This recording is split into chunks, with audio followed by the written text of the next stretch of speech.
Laura, in her own boudoir, heard it with passionate tears, and on her knees prayed for her son's new future, which this new year heralded.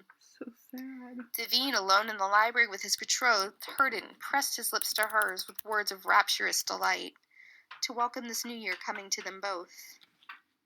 Sabretash heard it as he leant over the chair of a lovely married woman, flirting à Everyone hears the outrance, thing. and We bent get to visit backward the to me hall. as I passed him. There Doesn't goes really the work death in knell. first person, but The last we're gonna day go of with Devine's it. freedom is over. Go The and put death on knell. sackcloth and ashes, Arthur. Sabretash The is such a colonel's drama words weighed queen. curiously upon me as I rose, and I dressed on the morning of New Year's Day. I, a young fellow who looked on life and all its chances as gaily as on a game at cricket, who should have come to this wedding as I had gone to a dozen others only to enjoy myself, drink the AI and Sillery, and flirt with all the bridesmaids, dressed with almost as dead a chill upon me. I could have not told why. As if I had come to Devine's funeral rather than to his marriage. In love with the guy getting married? There seemed little reason for regret, however, as I met him that morning coming out of his room, and held out his hand with his sunny smile. I wished him joy in a very few words. I wished it him too well to be able to get up on eloquent or studied speech. Thank you, dear Arthur, he answered, turning his door handle with joyous, light-hearted laugh. I am sure all the fairies would come and bless my marriage if you'd anything to do with the ordering of them. Come in, old fellow, and have a cigar. My last bachelor's smoke. It will keep me quiet till she is out of her maid's hands. Oh, how I hate the folly of wedding ceremonial. Hey, there's something else that hasn't changed much. The idea of dressing up love in white favors and giving him bride cake. It was not so Cupid and Psyche were wed. I think Eris would have had turned his back on the whole affair if they had subjected him to a bishop's drawl and an attorney's prosaic business, eh? Try those manillas, Arthur. He smoked, because, my dear young ladies, men accustomed to the horrid weed can't do without it, even on their wedding day. But quiet he was not. He had at all times more of the tornado in him than anything like the colonel's equable calm. We have to talk about who she imagined her audience to be. And he was restless and excitable and happy as only a man in the same cloudless and eager youth with the same fearless and vehement passion can ever be. He soon threw down his cigar, for a servant came to tell him that his mother would like to see him in her own room. And Devine, who had been ceaselessly darting glances at the clock, which I dare say seemed to him to crawl on its way, went out joyous as Romeo's. Come what sorrow may, it cannot countervail this interchange of joy. He never thought of Friar Lawrence's prophetic reply.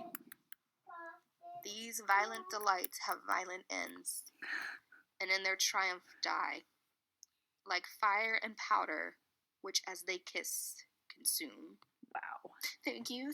That was my Shakespeare for the day.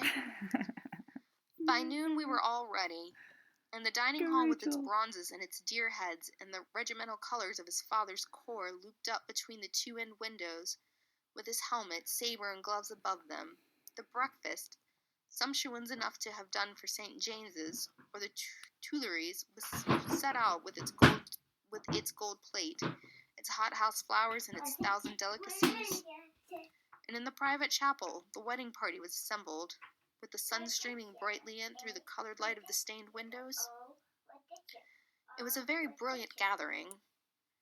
There were the Marchioness of Malachite and the ladies farers, looking bored to the last extreme, and appearing to consider it too great an honor for the mosaic pavement to have the glory of bearing their footsteps. There were other dainty ladies of rank, friends of Lady Flora's. There were the dozen bridesmaids in their gauzy dresses and their wreaths of holly or of forget-me-not.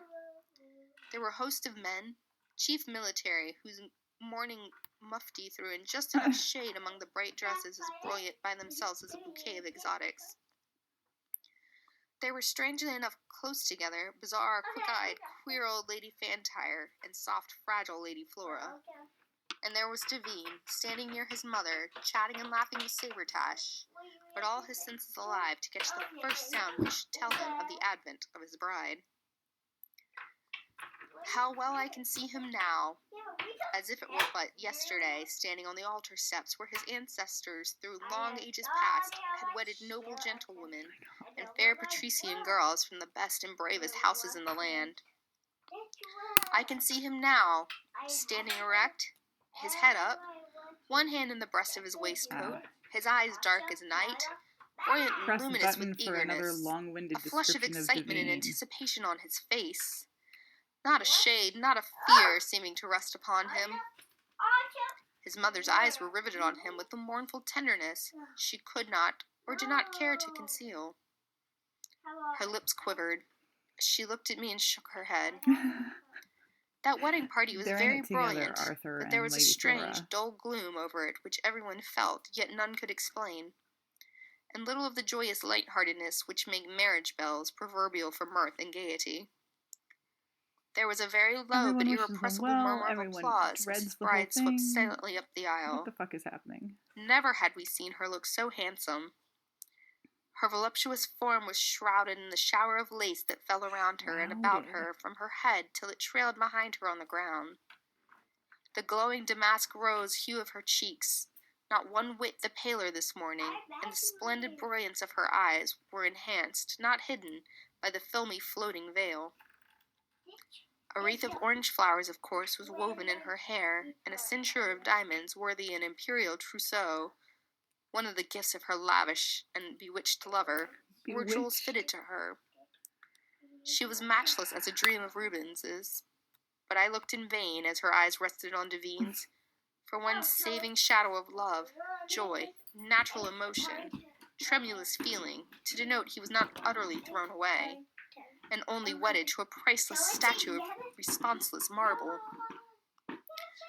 She passed up to the altar with her retinue of bridesmaids in their snowy dresses and bright wreaths into the light streaming from the painted windows. She stood beside him, and the service began. One of the Ferrers family, the Bishop of Southdown, read the few words which linked them for life with the iron fetters of the church. Everyone who caught the glad, firm, eager tone of Devine's "I will" remembers it to this day. Remembers with what trusting love, what unhesitating promptitude he took that vow for better or worse. Prophetic words which say whatever ill may come of that rash oath sworn, there will be no remedy for it. No help, no repentance that will be of any avail. No furnace strong enough to unsolder the chains they forge forever. Devine passed the ring over her finger. They knelt down, and the priest stretched his hands over them and forbade those whom God had joined together any man to put asunder. And they rose, husband and wife. Oh, poor Arthur. His heart is breaking. They came down the altar steps, Devine's face radiant in its frank joy, its noble pride, so loud here. Looking down upon her with his brilliant eyes, now soft and gleaming, while she looked straight before her, her lips slightly parted with a smile, probably of triumph and of exultation, that she, unknown and unsupported, called by all an interloper, by many an adventuress, was now the wife of the last of a haughty house, whose pride throughout lengthened centuries had ever been that all its men were brave and all its women chaste, that not a taint rested upon its name, not a stain upon its blood, not a spot upon its shield. We passed down the chapel into the vestry, Devine gazing down on her with all the eagerness of passion, but he had no answering glance of love. The day of acting, because the need for acting was over now. The register was open. He took the quill and dashed down hastily his old ancestral name, passing it into her hand with fondly whispered words. She took it, threw back her veil, and wrote, Lucy Trefusis, or oh my God, Davis. What? Dun, dun, dun.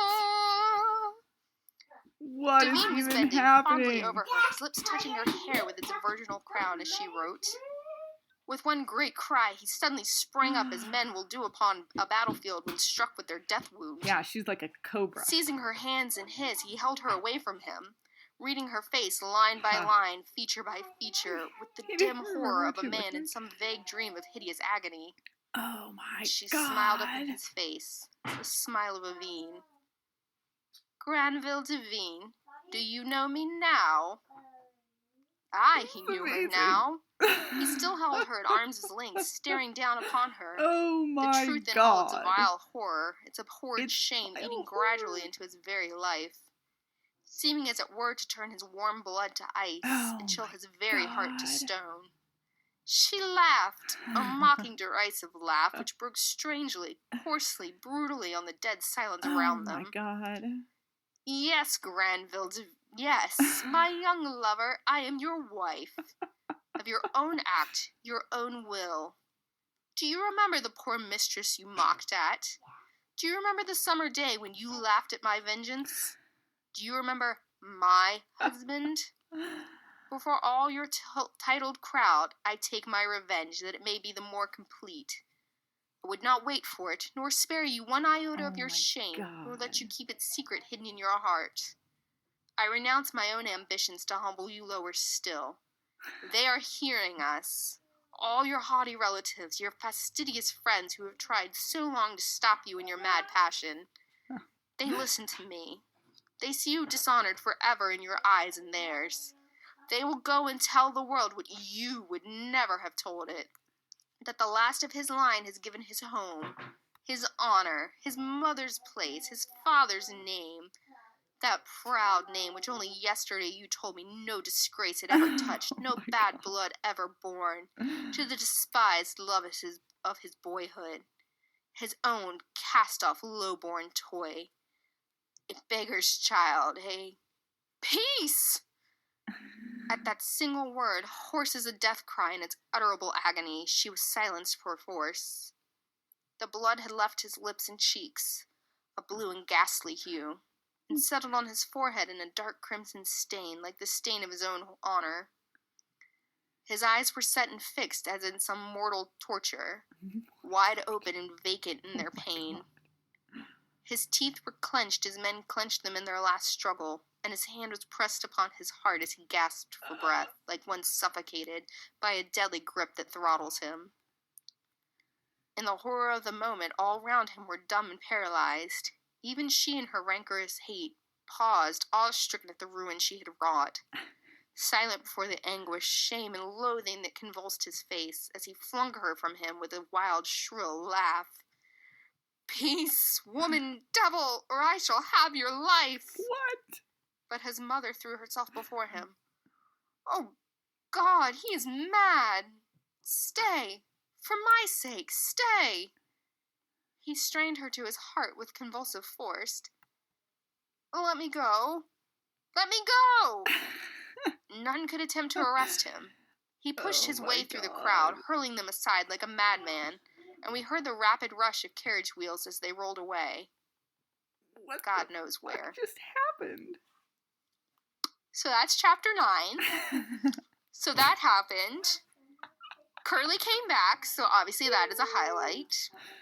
We kind of saw a little deeper into Sabertash. And then, the Trefusis just kind of, maybe dropped the bombshell of all bombshells, and, I kind of gotta say, Devine deserved it. I actually literally, out loud, when I read it the first time, was like, oh shit, son! So, like I said, that happened, that's chapter 9, and, I suppose we will discuss this further. Happy reading, Cozy. Oh my God. Just like, oh my God, what the fuck just happened? Okay, so I'm totally excited by that development. I'm fucking delighted. Like, that is the greatest thing ever. Also, I totally called bullshit because, like, what was it, like 5 years ago? He doesn't recognize her? That seems kind of not really all that realistic, but, I'm okay with it because that was fucking hilarious. Oh my God.